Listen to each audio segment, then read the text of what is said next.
तो देश की बहस में आज हम बात कर रहे हैं 2016 में कैराना और आसपास से हुए हिंदुओं के पलायन पर। आज एक पलायन करने वाले परिवार से कैराना जाकर योगी आदित्यनाथ ने मुलाकात की है और कहा है कि अब उन्हें डरने या घबराने की जरूरत नहीं है। वहां पर मुसलमान समुदाय के बाहुबलियों से तंग आकर कई सारे हिंदू परिवारों ने उस गांव को छोड़ दिया था, जो 2017 के चुनाव में एक बड़ा मुद्दा बना था। लेकिन 2022 के चुनाव से पहले इस मुद्दे की याद दिलाना ये क्या इंडिकेट करता है, इसी पर बहस कर रहे हैं। मेरे साथ कई सारे खास मेहमान जुड़े हुए हैं। मेरे साथ राकेश त्रिपाठी जी जुड़े हुए हैं, भारतीय जनता पार्टी के प्रवक्ता। मेरे साथ संगीत रागी जी जुड़े हुए हैं, जो कि डीयू के प्रोफेसर हैं और जाने माने राजनीतिक विश्लेषक हैं। मेरे साथ विवेक श्रीवास्तव जुड़े हुए हैं, लेफ्ट के नेता हैं। मेरे साथ कपीश श्रीवास्तव जी जुड़े हुए हैं, जो कि समाजवादी पार्टी के वरिष्ठ नेता हैं। लेकिन सबसे पहले इकबाल अहमद गोरखपुर से। इकबाल, क्या कहेंगे कैराना के बारे में?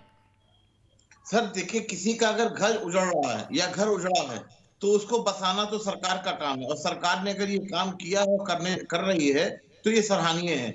लेकिन एक मुद्दा इस बात का है कि घर बसाना भी ठीक है, लेकिन घर बसाने वालों के लिए ये महंगाई के वक्त क्या उनके पेट के लिए क्या किया जाएगा, उनके खाने पीने की क्या व्यवस्था होगी, ये भी बहुत बड़ा सवाल है। उन बच्चों का जो बेरोजगार हैं उनको रोजगार दिया जाएगा। सरकार से ये बहुत बड़ा सवाल है कि सरकार अगर घर दे रही है तो घर बसाने के अंदर घर में क्या क्या उपलब्ध कराएगी, ये भी सरकार से पूछने का बात है। ठीक है, मैं सीधे चलता हूं यहां से राकेश त्रिपाठी जी के पास। राकेश त्रिपाठी जी, ब्रेक से पहले गंभीर आरोप कपीश श्रीवास्तव जी ने लगाए थे। उनका कहना था कानून व्यवस्था की आप बात कर रहे हैं, आप कैराना को अपनी सफलता के तौर पर देख रहे हैं, लेकिन इस मोर्चे पर तो योगी सरकार बिल्कुल फेल है। ये समाजवादी पार्टी भी कह रही है, कपीश जी भी कह रहे हैं, इनके नेता अखिलेश यादव भी कह रहे हैं। देखिए, कपीश जी ने 2-3 सवाल उठाए थे, मैं बारी बारी से चाहूंगा उसका जवाब दूं, और जो बात अभी इकबाल ने कही है उसका भी जवाब दूं। कपीश ने कहा कि संगीत सोम और सुरेश राणा ही मेन कल्प्रिट है। यही तो घोषित करने का प्रयास किया था ना आपने। राष्ट्रीय सुरक्षा कानून रासुका तामील करने का काम किया था ना हमारे 2 विधायकों के खिलाफ। क्या हुआ था हाईकोर्ट में? हाईकोर्ट की जो एडवाइजरी बोर्ड होती है, जो रासुका की समीक्षा करती है कि ये रासुका वास्तविक में तथ्यों के आधार पर लगाए गए हैं या केवल किसी पॉलिटिकल मोटिवेशन या किसी अन्य कारणों से लगाए गए हैं, रासुका की समीक्षा करते हुए हाईकोर्ट ने इसको खारिज करने का काम किया था और यह मान लिया था कि पॉलिटिकल मोटिवेशन के आधार पर लगाए गए। वास्तविकता में जो मुख्य षड्यंत्रकारी थे सचिन और गौरव की शहादत किस कारण से हुई थी? मुजफ्फरनगर दंगा शुरू ही क्यों हुआ था? कवाल गांव में सामान्य छेड़खानी का एक मसला कैसे मुजफ्फरनगर दंगे में तब्दील हो गया? क्या इस सरकार की असफलता नहीं थी? क्या सुप्रीम कोर्ट ने टिप्पणी करके कहा नहीं था कि मुजफ्फरनगर का दंगा अखिलेश यादव की सरकार की ही देन है? सरकार स्वयं दंगा करा रही थी और उसका साफ कारण था कि जो दोषी थे उनको आप राजकीय वायुयान में बैठाल करके उनको नाश्ता करा रहे थे, क्योंकि उससे तुष्टिकरण सत्ता था, और जो पीड़ितों की आवाज उठाने का काम कर रहे थे उन पर आप मुकदमे लगा करके उनको जेल में निरुद्ध करने का काम कर रहे थे। आज कपीश जी कह रहे हैं कि भारतीय जनता पार्टी के नेताओं के ऊपर मुकदमे हैं। हां, हम जब जनता की बात उठाएंगे तो आपके जैसे अन्यायी सरकारें जब होती है तो मुकदमे दर्ज करने का काम करती हैं। अखिलेश यादव जी पर मुकदमे नहीं होंगे क्योंकि वो सिल्वर स्पून है। मुलायम सिंह यादव जी पर मुकदमे तो हैं क्योंकि जब वो मायावती जी के खिलाफ संघर्ष करते थे तो उन पर मुकदमे होते थे, लेकिन सिल्वर स्पून अखिलेश यादव जी पर मुकदमे नहीं हो सकते क्योंकि वो चांदी का चम्मच लेकर के विरासत की सियासत कर रहे हैं। कपीश जी, मैंने आपको चुपचाप सुना था। कपीश जी, नहीं, मैं कपीश जी को बहुत ध्यानपूर्वक सुन रहा था। क्या यह सच नहीं है? क्या कपीश श्रीवास्तव जी इस बात का जवाब नहीं देंगे कि उत्तर प्रदेश में अखिलेश यादव जी की सरकार आने के बाद आतंकवादियों से मुकदमा वापस लेने की सिफारिश की थी और हाईकोर्ट ने उस समय टिप्पणी की थी कि क्या आप आतंकवादियों को पद्मश्री पुरस्कार देना चाहते हैं? वो आतंकवादी जिन्होंने अयोध्या में, वाराणसी में और लखनऊ में सीरियल ब्लास्ट करने का काम किया था और उन्हीं आतंकवादियों को बाद में सजा हुई। उन आतंकवादियों को बचाने वाले, उनके पैरोकारी करने वाले लोग, उन जिनकी सरकारों में लोग पलायन करने को मजबूर थे, अगर आज उत्तर प्रदेश में योगी आदित्यनाथ जी की सरकार ने लोगों को भरोसा देने का काम किया है तो निश्चित तौर पर हम इस बात को उपलब्धि के तौर पर बताएंगे। सरकार का काम यही होता है कि वो जनता को भरोसा दिला पाए कि सरकार में किसी भी प्रकार की उसको दिक्कत नहीं होगी।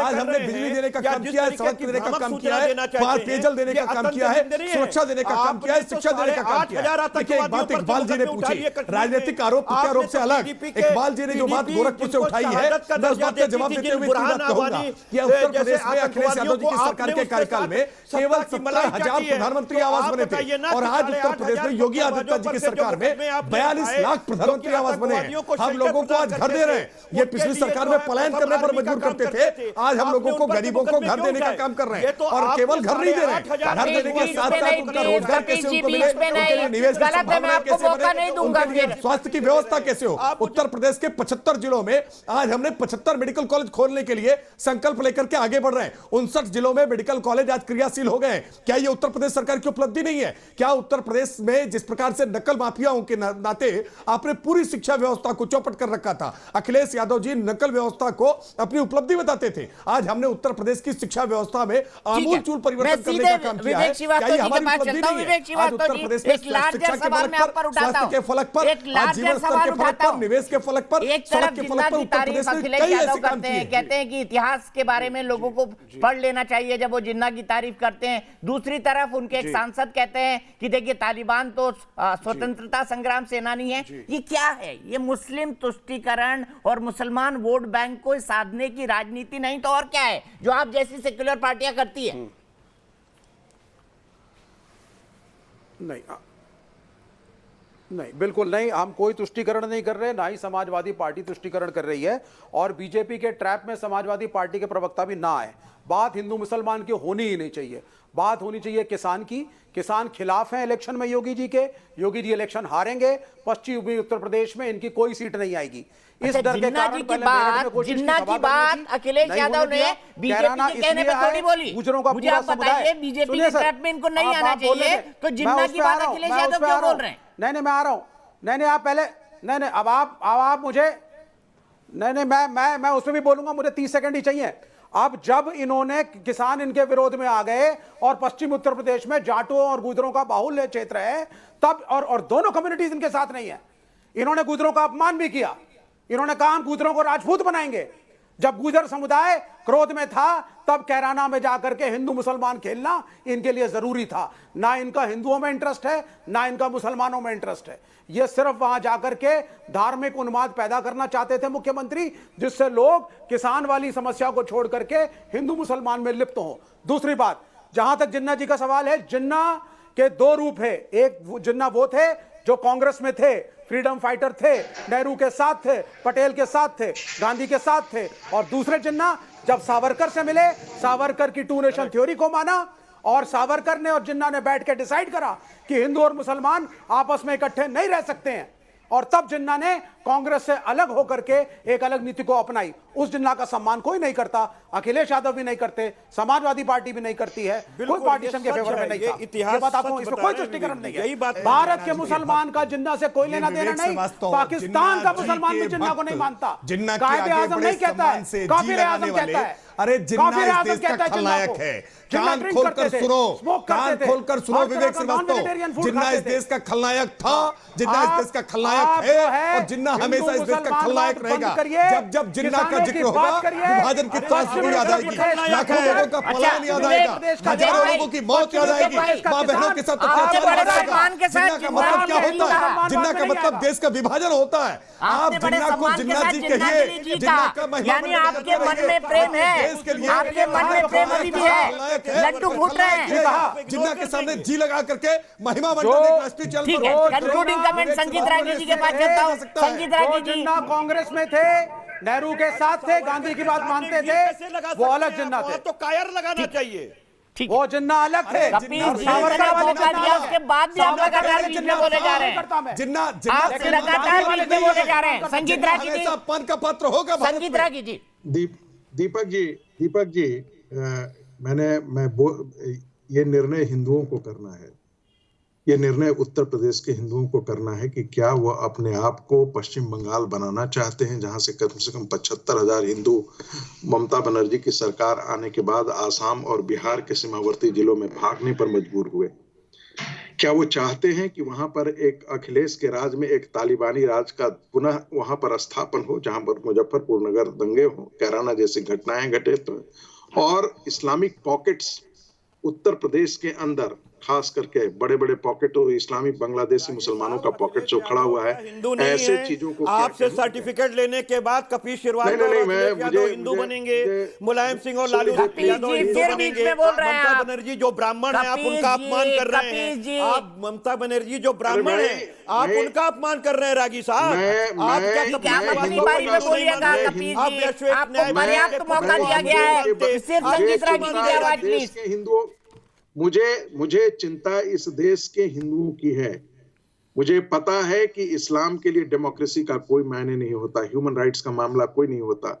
जब तक वो माइनॉरिटी में है तभी तक उनके लिए क्योंकि उनको उस सिस्टम में उनको जीना होता है। जैसे ही वो मेजोरिटी में आते हैं वो निजाम मुस्तफा चाहते हैं। यही कारण है कि कश्मीर से 4.5 लाख हिंदू भागते हैं। यही कारण है कि कैराना से लोग हिंदू भागते हैं। यही कारण है कि तालिबान के प्रकोप से जो है वहां के सारे लोग भागते हैं। यही कारण है कि जिस मुस्लिम कंट्री में वहां पर कोई माइनॉरिटी थ्राइव करती नहीं है। ये कोई ऊपर से बात नहीं है, ये आसमानी किताब की देन है साहब। ये जो मदरसों की जो टीचिंग है ना साहब, अखिलेश जी को समझाइए। नहीं, ये सब कुछ नहीं है। अमेरिका ने इस्लामिक टेररिज्म क्रिएट किया है। अमेरिका गल्फ के देशों में जाकर के देशों को बर्बाद किया, तब इस्लामिक टेररिज्म क्रिएट हुआ है। इराक खत्म हो गया, अफगानिस्तान खत्म किया, मैंने गल्फ का कोना कोना देखा है। एक दिन आपकी और संगीत रागी की इसी पर विशेष चर्चा। मैंने गल्फ का कोना कोना देखा है, इराक वॉर भी देखी, अफगान वॉर भी देखिए। एक विशेष चर्चा इसी पर करते हैं। लेकिन उससे पहले मैं बता दूं कि देश की बहस के दर्शकों की आज के सवाल के ऊपर क्या राय है। उत्तर प्रदेश चुनाव में कानूनी व्यवस्था क्या चुनावी मुद्दा बनेगा? हाँ कहना है 80% लोगों का और नहीं कहना है 20% लोगों का। फिलहाल एक ब्रेक, लेकिन न्यूज नेशन पर खबरों का सिलसिला लगातार जारी है।